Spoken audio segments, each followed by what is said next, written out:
E aí, meu criador de riqueza. Napoleon Hill passou 20 anos estudando os homens mais ricos do mundo. Entrevistou mais de 500 pessoas. Escreveu um dos livros de riqueza mais lidos de todos os tempos. E no capítulo 1, logo no capítulo 1, ele coloca uma coisa, uma única coisa, que 98% das pessoas leem, passam por cima e nunca entendem de verdade. E é exatamente esse erro que está te mantendo pobre. Nesse vídeo eu vou te mostrar o que é esse erro, porque a maioria das pessoas comete sem perceber, e o que você precisa mudar hoje para sair do ciclo em que 98% ficam presos a vida inteira. Eu falo isso porque quando eu li Quem Pensa Enriquece pela primeira vez, eu também passei por cima desse capítulo. Achei que entendia, achei que era simples demais para ser o ponto central. Não era. E a ironia é que Hill deixa o aviso escrito na primeira página. Ele basicamente diz: se você ignorar isso, todo o resto não vai funcionar. A maioria ignora, inclusive eu ignorei, mas quando eu finalmente entendi o que ele quis dizer, e vou te mostrar isso em detalhes aqui, tudo mudou. Mas antes de entrar nisso, uma coisa rápida. Se você quer entender como a riqueza realmente funciona, não o atalho, não a fórmula mágica, mas o mecanismo real que os maiores nomes da história usaram, se inscreve no canal. Todo vídeo aqui é construído em cima de princípios que testaram o tempo. E deixa o like nesse vídeo. Quanto mais gente vê, mais eu consigo fazer conteúdo desse nível. Napoleon Hill publicou Quem Pensa Enriquece em 1937. O livro é resultado de 20 anos de pesquisa, mais de 500 entrevistas com os homens mais ricos e influentes da época. Carnegie, Ford, Rockefeller. No capítulo 1, ele apresenta o que chama de o ponto de partida de toda conquista. O nome do capítulo é O Desejo. E aqui começa o erro. A maioria das pessoas lê a palavra desejo e pensa: ah, é tipo querer muito alguma coisa, e vai embora. Passa para o capítulo 2, para o 3, para o 4. Procura as técnicas, os segredos práticos, os atalhos. E Hill fica lá no capítulo 1, gritando em silêncio que eles entenderam errado. Passo 2, o que ninguém explicou. O desejo que Hill descreve não é vontade. Não é, ah, seria legal ter dinheiro. Não é o tipo de desejo que some quando você deita na cama cansado. Hill usa uma expressão específica. Ele chama de burning desire, desejo ardente. E ele dá um exemplo que a maioria pula sem entender o peso. Ele conta a história de Edwin Barnes, um homem sem dinheiro, sem conexões, sem nada, que decidiu se tornar sócio de Thomas Edison, um dos homens mais famosos e ricos do mundo na época. Barnes não sabia como isso ia acontecer. Não tinha plano detalhado, não tinha garantia nenhuma, mas tinha uma certeza absoluta, quase irracional, de que aquilo ia acontecer. E essa certeza guiava cada decisão que ele tomava. Resultado? Anos depois, Edwin Barnes se tornou sócio de Edison. Ficou milionário. Hill diz que o que separou Barnes de qualquer outra pessoa que também queria sucesso foi uma coisa: a intensidade do desejo. Passo 3. A posição olha. Quando eu entrei fundo nessa ideia, uma coisa me incomodou de verdade. A gente vive numa cultura que valoriza o plano, o método, o passo a passo. E isso não é errado. Método importa. Mas Hill está dizendo que existe uma camada anterior, que sem ela, qualquer método vira só tarefa.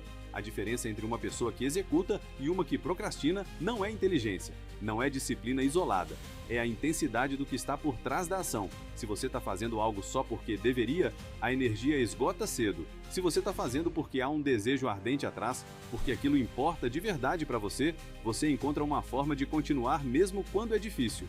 Hill viu isso em mais de 500 pessoas de sucesso real. Não foi achismo, foi padrão. Passo 4. De onde vem esse erro? Então por que 98% ignoram isso? Porque parece simples demais. Desejo ardente? Isso parece autoajuda rasa. Parece coisa de coach de Instagram. Parece o tipo de coisa que você lê, faz um aceno com a cabeça e vai para o próximo capítulo. O problema é que Hill não está falando de motivação. Ele está falando de orientação mental, de uma decisão interna que precede qualquer ação. Carnegie, que foi quem inspirou Hill a escrever o livro, dizia que o maior ativo que um homem pode ter não é capital, não é talento. É uma ideia que ele abraça com tanta convicção que ela se torna inevitável. Isso não é filosofia brega, é como os maiores negócios do mundo foram construídos, é como as maiores fortunas da história foram acumuladas. Passo 5. O espelho. Deixa eu te mostrar como esse erro aparece na vida real. Você já começou uma dieta, um projeto, um novo hábito cheio de energia, e 2 semanas depois sumiu? Você já comprou um curso, uma formação, um livro, e ele ficou na prateleira? Você já fez um plano financeiro muito bem estruturado, com planilha e tudo, e no mês seguinte estava exatamente no mesmo lugar? Hill diria que o problema não era a falta de método. O método estava lá. O problema era que o desejo por trás era fraco. era um quero superficial, não um preciso profundo. E é por isso que nenhum livro, nenhum curso, nenhuma estratégia resolve enquanto você não resolver isso primeiro. E olha, entender o princípio é uma coisa, saber como aplicar isso em decisões reais de dinheiro, quanto guardar, onde direcionar energia, como construir um sistema que funciona sem depender de força de vontade o tempo todo, é outra. Por isso eu deixei na descrição o link de um material que eu recomendo para quem quer ir além do conceito e começar a construir de verdade. Ele conecta exatamente o que Hill chama de desejo ardente com ações financeiras concretas, do primeiro passo até a construção de ativos reais. É o elo entre a mentalidade e o dinheiro real. O link está na descrição. Primeiro link. Passo 6. O ajuste. Então, o que você faz com isso? Hill dá um exercício específico no capítulo 2, mas a base começa aqui. Primeiro, defina o que você quer com precisão. Não quero ter dinheiro. Quanto? Até quando? Por quê? Segundo, encontre o motivo real. O que muda na sua vida quando você alcança aquilo? Quem você protege? O que você constrói? O motivo é o combustível. Terceiro, deixe de fingir que quer o que você acha que deveria querer.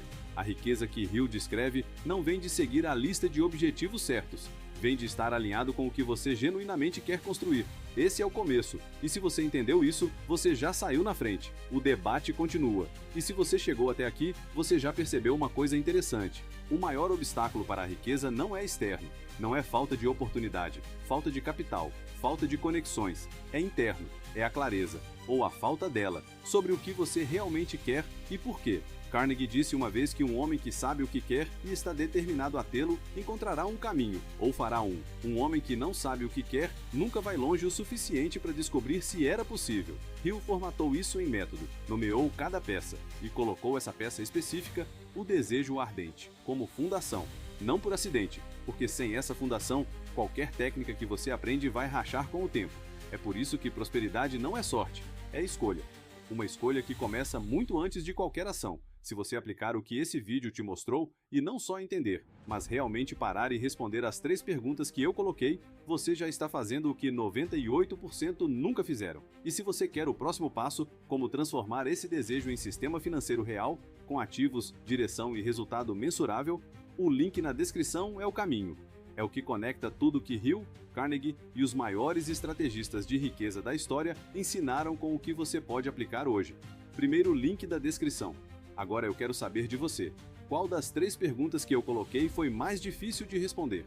A do quanto, a do quando ou a do porquê? Comenta aqui embaixo. Eu leio tudo, e muitas vezes é nesses comentários que eu descubro o próximo vídeo. E se você tem alguém que vive falando que quer mudar de vida, mas nunca muda nada, manda esse vídeo. Às vezes a peça que falta não é informação, é entender onde o problema realmente começa. Se inscreve no canal se você ainda não é inscrito. Obrigado por ficar até o final. E lembre-se, prosperidade não é sorte, é escolha.